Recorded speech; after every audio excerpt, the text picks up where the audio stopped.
কারণ ওর পেটটা বুঝছেন শুকায় মানে কমে গেছে, মানে একদম চিমে গেছে, এই জন্যই অল্পকালে পেট ভরে যায়, বুঝলেন নাই?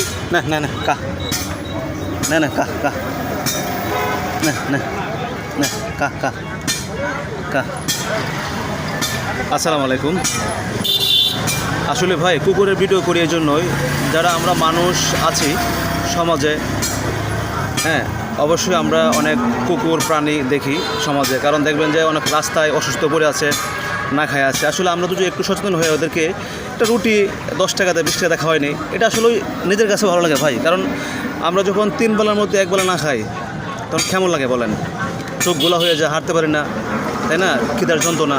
তা আসলে ওরা তো প্রাণী, ওদের যে ক্ষুধার্তটা কারণ ওরাই বুঝে, ঠিক আছে? কিন্তু আমরাও বুঝি, যেহেতু আমরাও মানুষ, আমাদের আল্লাহ পেট দিয়েছে, আমরা একবেলা না খাইলে কত খারাপ লাগে। আর সেই জন্য আসলে ভিডিওটা করা। অবশ্যই ভিডিওটা শেয়ার দিবেন। আশা করি যারা প্রাণীকে ভালোবাসেন অবশ্যই শেয়ার দিবেন, কারণ আপনি এই শেয়ার দেওয়ার জন্য অনেক ভাইয়ের আগ্রহ আছেন যে আসলে এরকমভাবে খাওয়াবেন। আর আসলে এটা হলো সবচেয়ে মানবতা। কারণ দেখেন, আমি রাস্তায় পাইলেই, শুধু আমার এলাকার না, আমি রাস্তায় পাইলেই এরকম কুকুরকে আমি সেবা করি ইনশাল্লাহ। এবং এটার পিছনে কিন্তু অসুস্থ, ওই যে আমার একদম গা হয়ে গেছে, সেটা আমি পরশুদিন ওষুধ খাওয়াইলাম, এটা রাস্তায়, ঠিক আছে?